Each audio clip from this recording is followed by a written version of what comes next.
Hello les amis. Alors, petite vidéo après une énième alerte. Donc, moi au début de la guerre, je me suis installée chez mes parents qui habitent dans une maison et ils ont un abri. Donc, on a la chance de devoir uniquement descendre dans l'abri quand il y a des alertes.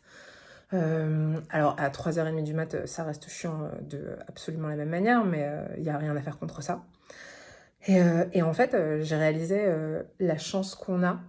Et quand je dis on, c'est pas seulement moi, mes parents et tous les gens qui ont un abri, mais c'est vraiment tous les citoyens d'Israël, dans le sens où je pense que la guerre n'a jamais été aussi confortable, entre guillemets, à vivre, euh, par rapport au fait que bah, on a donc il y a des abris, il y a des chambres fortifiées, on reçoit 10 minutes avant que un missile arrive, on reçoit une première alerte, ensuite on en reçoit une deuxième 1 minute et demie avant. Ensuite, il y a évidemment l'alarme qu'on entend dehors, les sirènes en fait qu'on entend dehors, enfin qu'on a toujours entendu. Euh, et donc en fait, ben, et je regardais une vidéo tout à l'heure en fait, les ambulances israéliennes utilisent l'intelligence artificielle pour croiser ça en fait avec des données confidentielles qu'elles reçoivent de l'armée.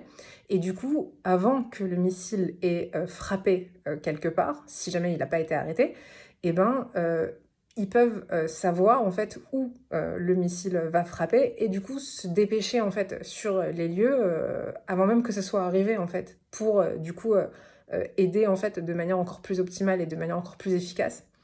Et c'est beau quoi, c'est beau parce que c'est vraiment comme ça qu'un pays en fait pour qui la vie de ses citoyens est vraiment importante déploie tous les moyens possibles pour pouvoir bah, les aider et protéger leur vie. Et enfin, vraiment, même si voilà, c'est galère, nous, ce qu'on vit, bah, je trouve que c'est quand même vachement important de se rendre compte que c'est beaucoup moins inconfortable que ce que c'était en fait par rapport aux guerres précédentes dans l'histoire et dans d'autres pays.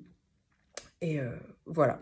Donc je voulais juste souligner ce point et je vous dis bonne nuit.